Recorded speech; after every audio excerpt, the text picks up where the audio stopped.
আপনার নাম কি? মোমেনা খাতুন। আচ্ছা, ইন্টারভিউয়ে কি কি কোশ্চেন এলো? আমাকে প্রথমে ধরছিল আপনি কি করেন। আচ্ছা আমি বলেছি যে আমার দুটো বাচ্চা আছে, আমি আমার বাচ্চা দুটোকে পড়াই, তার সাথে বাড়ির পাশে বাচ্চাদেরকে পড়াই। তারপরে আমাকে বলছে আপনার সাবজেক্ট কি। আমি বললাম আমার জিওগ্রাফিতে অনার্স ছিল। আচ্ছা তো বললাম কোন কলেজ থেকে, কোন ইউনিভার্সিটি, এগুলো বলেছি। বলার পরে বলছে তাহলে আপনি পশ্চিমবঙ্গের জলবায়ু এটা আমাদেরকে বোর্ডে বুঝিয়ে দেন। তারপরে আমাকে ওখানে একটা গ্লোব ছিল, গ্লোব থেকে কোশ্চেন করছিল গ্লোবটা কত ডিগ্রি কোণে হেলে থাকে। তারপরে একজন ম্যাডাম জিজ্ঞাসা করছিলেন যে উসরিনীতি ঝর্ণা দেখতে যাবো, ঝর্ণা আর হচ্ছে জলপ্রপাতের মধ্যে পার্থক্য কি। আচ্ছা আর একটা কোশ্চেন হয়েছিল একজন মানে চাইল্ড সাইকোলজি থেকে, যে বাচ্চাদেরকে ইংরেজি কি করে পড়াবেন, যারা সব কিছুই করতে পারে, রিডিংটা আপনি কি করে পড়াবেন। আচ্ছা। এই এই আমার আর ডেমো কিসে দিলেন? পশ্চিমবঙ্গের জলবায়ু। জলবায়ু। আর কত নাম্বার টেবিলে ছিল? আমার 7 নম্বরে, আমি লাস্ট ক্যান্ডিডেট ছিলাম, সবার লাস্ট শেষ। আচ্ছা আচ্ছা। আর ওভারঅল আপনার কেমন লেগেছে ইন্টারভিউ? আমার তো সাবজেক্ট থেকে ধরেছে, এখন নাম্বার বোঝা যাবে কিরকম দেয়। আচ্ছা ঠিক আছে, থ্যাংক ইউ। নাম কি আপনার? অংশুমান দাস। ইন্টারভিউ কেমন হলো একটু বলুন। ইন্টারভিউ হয়েছে, মোটামুটি ভালো হয়েছে। আচ্ছা, কি কি কোশ্চেন জিজ্ঞেস করছেন ওনারা? আমাকে প্রথমে নাম জিজ্ঞেস করলো আর নিজের সম্পর্কে কিছু বলতে বললো সংক্ষেপে, এবং তারপরে হচ্ছে আমাকে বাংলা চতুর্থ শ্রেণী থেকে যে কোনো একটা সাবজেক্ট মানে বিষয়কে নিয়ে পড়াতে বললো। আর তারপরে হচ্ছে প্রশ্ন বলতে সেরকম কিছুই করেনি, আর বেঙ্গলি আর বাঙালি ভাষা মানে স্পেলিংটা জিজ্ঞেস করেছে। আচ্ছা, এই হচ্ছে। আপনাকে যে কোনো বিষয় পড়াতে বললেন, আপনি কি পড়ালেন, কি বিষয় পড়ালেন? আমি নদী পড়িয়েছি, নদী নদী কবিতাটি পড়িয়েছি। কবিতা। আর কত নাম্বার টেবিলে আপনার ছিল? আমার 2 নাম্বার টেবিলে ছিল। আপনি কোন স্ট্রিমের? আমি কমার্স। কমার্সের।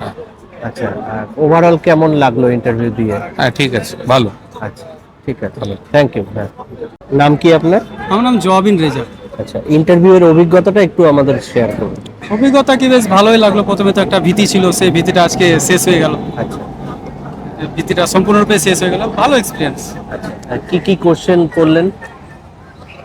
যে আমি প্রথমে কোশ্চিন করেনি, প্রথমে ডাইরেক্ট ডেমোতে চলে যেতে বললো। আর আচ্ছা, কোন টপিকে ডেমো দিলেন? আমাকে প্রথমে টপিক সিলেক্ট করে দেয়নি, আমি নিজের মতোই দিয়েছি। আচ্ছা, কোন টপিকে দিলেন? আমার ইংলিশ ছিল তো আমি ইংলিশের মধ্যেই ডেমোটা দিয়েছি। আর কিছু কোশ্চেনগুলো? হ্যাঁ, কোশ্চিন করেছিলেন এই যে আর্টিকেল এ এন এর ব্যবহার একটু জোরে ধরেছিলেন। বলবেন? আর্টিকেল এ এবং এন এর ব্যবহার ধরেছিলেন। ইউনিভার্সিটির আগে কি বসে, আওয়ারের আগে কি বসে, আচ্ছা হ্যাঁ এগুলো ধরেছিলেন। আর পাশে একজন স্যার ছিলেন, উনি টিএলএম এর সম্পর্কে বললেন।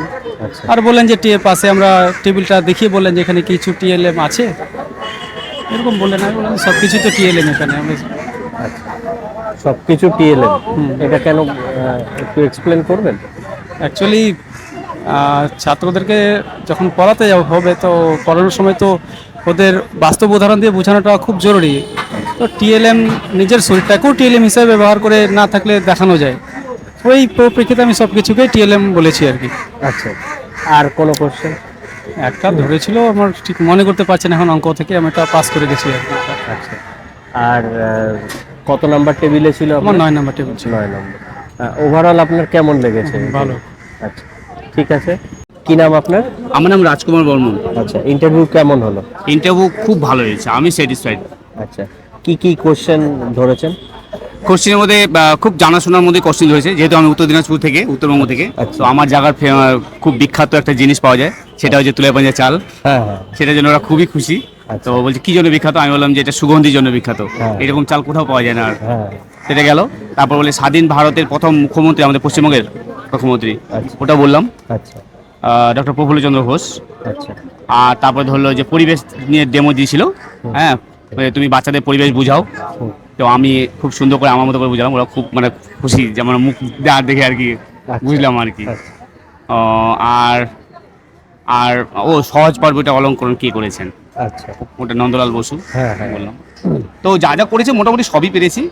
আমি তো খুব খুশি, খুব টেনশনে ছিলাম, টেনশন ফ্রি হলাম। এখন যে কত বুকটা হালকা লাগছে বলে বোঝাতে পারবো না। আর কোনো প্রশ্ন মনে পড়ছে? হ্যাঁ, বললো যে পুরুলিয়ার যদি কোনো একটা প্রান্তিক গ্রামে আপনাকে দেওয়া যায়, মানে আপনি পুরুলিয়া কেন পশ্চিমবঙ্গের যে কোনো জায়গাতে আমি যেতে রাজি আছি। কেন আমার ফ্যামিলিতে আমি প্রথম এত দূর আসতে পেরেছি, আমার মানে খুব মানে আমি মানে এটাই আমার স্বপ্ন আর কি, প্রাথমিক শিক্ষক হওয়ারই স্বপ্ন। তো আমার স্বপ্নটা খুব কাছে থেকে দেখতে পাচ্ছি। এখন আপনাদের আশীর্বাদে হাত যদি থাকে তবে সত্যি বাস্তব হতে দেখতে পাবো। আচ্ছা। কত নম্বর টেবিলে ছিল? আমার 1 number table. 1 number table. Overall আপনার কেমন লেগেছে? ওভারঅল আমার খুব ভালো লেগেছে, যা টেনশন করেছিলাম কিছু নেই অতটা টেনশন করার, আচ্ছা, শুধু একটু কনফিডেন্স থাকতে হবে বাস। ঠিক আছে, থ্যাংক ইউ।